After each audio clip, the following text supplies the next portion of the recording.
This is Borson here. I will share Reconstruction with you. So, rebuilding our country after the Civil War ended. What is in blue is what's most important. Feel free to pause this presentation so you can get all of the notes down in your notebook. I will focus this video on the physical and political reconstruction. I will save social reconstruction for my last video of the year. The period in our country's history known as Reconstruction takes place from 1865, so immediately following the Civil War, to 1876 or 1877, and it refers to how the U.S. started to rebuild itself after the war was over. To start with, there was immense physical destruction. War is destructive to people, to stuff, and there was damage to repair in both the North and the South. Definitely more so in the South, as more battles had been fought on Southern soil. Imagine having to repair or rebuild or replace factories, cities, homes, railroads, plantations, fields that had been destroyed when soldiers marched through or had been left alone for lack of workers as people went off to fight in the war. Here's just a sampling of pictures of places in the South after the war.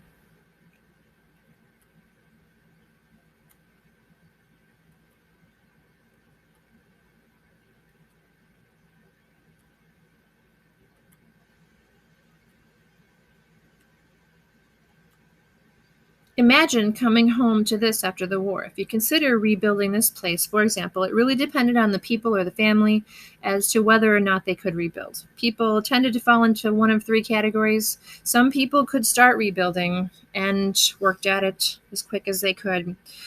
Some people, it would take them a long time before they could get the money, the resources, the help needed to rebuild. Imagine taking a decade or more, slowly rebuilding over time. Some people could never rebuild. Maybe they didn't have the money, the time, the ability to do so. It really varied. And the whole process of physical rebuilding takes a great deal of time. But physical reconstruction is only a small part of rebuilding our country. It was the political reconstruction that would truly bring our country back together again. How does our government bring the southern states that had tried to secede back into the Union? What does the process for that look like? It's messy, to say the least. And where do African Americans who are now suddenly free and looking for equality fit in? How do they get their rights? To start with the end of the Civil War comes the end of slavery, but in order to make it official and legal, we need a law. We needed an amendment to the U.S. Constitution. So in 1865, we get the 13th Amendment, which simply says that slavery is abolished. No more slavery.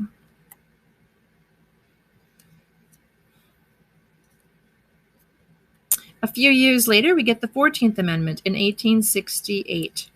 The 14th Amendment says that anyone who is born here gets citizenship and all that comes with that they can't be deprived of life, liberty, or property without due process of the law, that they're entitled to equal protection under the law.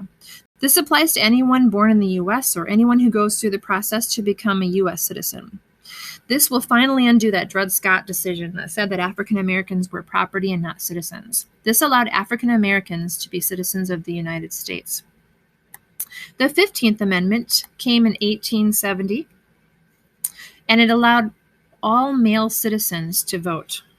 If you apply these amendments in context, first, slaves were freed with the 13th Amendment. Then they were given citizenship and equal protection under the law with the 14th Amendment. And lastly, the 15th Amendment gave African American men the right to vote. These were all important steps in giving African American freedoms, rights to give them equality that they deserved. Unfortunately, these amendments weren't always followed and respected, or we wouldn't have had the civil rights movement 100 years later, where African Americans like Dr. Martin Luther King Jr., among others, were still fighting for the basic right of African Americans to vote, fighting for equal treatment in schools, restaurants, on buses. But the amendments are a step in the right direction, and they're a start. If you recall, Lincoln was still around for the end of the Civil War. He lived to see that, and he had ideas for Reconstruction. His plan was known as Forgive and Forget, or the 10% Plan. He went towards the lenient side, or forgiving the Confederacy, to pardon mostly everyone, to encourage them and welcome them back into the Union, to move on. His idea was to offer a state to come back into the Union when 10% of that state's electorate would swear loyalty to the Union and their state constitution abolished slavery. Of course, as you know, Lincoln was assassinated by John Wilkes Booth at Ford's Theater, and many in Congress thought his plan was too soft. Congress's plan was known as Punish and Prolong. Congress had a number of members known as Radical Republicans, and they were extremists. They wanted harsher penalties for the South. They wanted to see half of the voters of a state take an ironclad oath of allegiance, swearing they never voluntarily aided the rebellion. After Lincoln's assassination, Andrew Johnson took over the presidency. Congress was hopeful he might be harder on the South than Lincoln, but as it turns out, he was pretty lenient too. He pardoned anyone who came to see him as long as voters took an oath of loyalty and agreed to abolish slavery in their state. They were fine in his mind. His plan for Reconstruction was that he would appoint a temporary governor for each state. The Southerners who had taken his loyalty oath would elect delegates to a convention to revise their state constitution. Then voters would elect new state officials and new representatives to the U.S. Congress. Each state had to declare that secession was illegal, and they had to pay off their Confederate war debts. By the end of 1865, all southern states except for Texas had created new governments. Johnson approved them and said the nation was restored. Only when the newly elected representatives from each reconstructed state came to Washington, D.C., Congress refused to allow them to take their seats in the Senate and the House. The Republicans of Congress complained that there were too many military officers and political leaders from the Confederacy. For example, Alexander Stephens, who had been vice president of the Confederacy, was now a U.S. senator from Georgia. Congress refused to readmit the reconstructed states into the Union. Political reconstruction wasn't easy. Our own government had conflicting ideas and disagreed on what Reconstruction should look like. We had a presidential version of Reconstruction, two of them, if you think about Lincoln's and Johnson's, and we had a congressional version. These conflicting views will cause a rift between the president and Congress. By 1866, Congress had a 2/3 majority of Republican members, so they could override any veto from the president. And they started to restrict his powers. For example, they passed a law saying the president could not remove any officials, like cabinet members, without the Senate's consent, if the Senate had originally approved of them in the first place. Well, Johnson disagreed with this. And when his Secretary of War, Edwin Stanton, disagreed with Johnson, Johnson disregarded Congress's Tenure of Office Act and he fired his Secretary of War. Congress brought up impeachment charges against the president. In case you've forgotten from our Constitution unit, impeachment is what we call it when a charge of misconduct is made against the holder of a public office, like the president.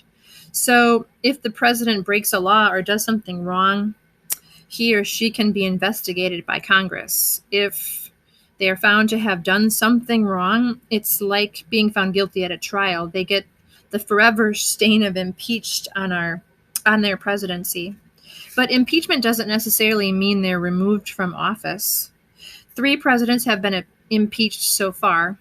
Not Nixon. He resigned before he likely would have been impeached. But it was Andrew Johnson who was first, Bill Clinton, and you probably remember Donald Trump was impeached as well. None of these presidents were removed from office, though.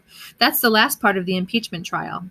After they've determined that the president has done something wrong, the last part of the process is a vote in the Senate to see if they should remove the president from office. In our recent example, the senators, who would need 2/3 of them to vote to remove the president, they fell short of that, and Trump got to keep his job.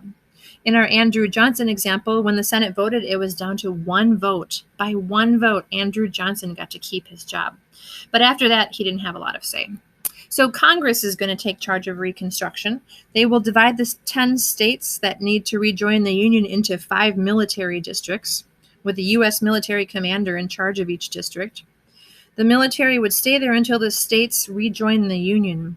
To rejoin the Union, a state had to write a new state constitution supporting the 14th Amendment, so giving citizenship to anyone born there, including former slaves.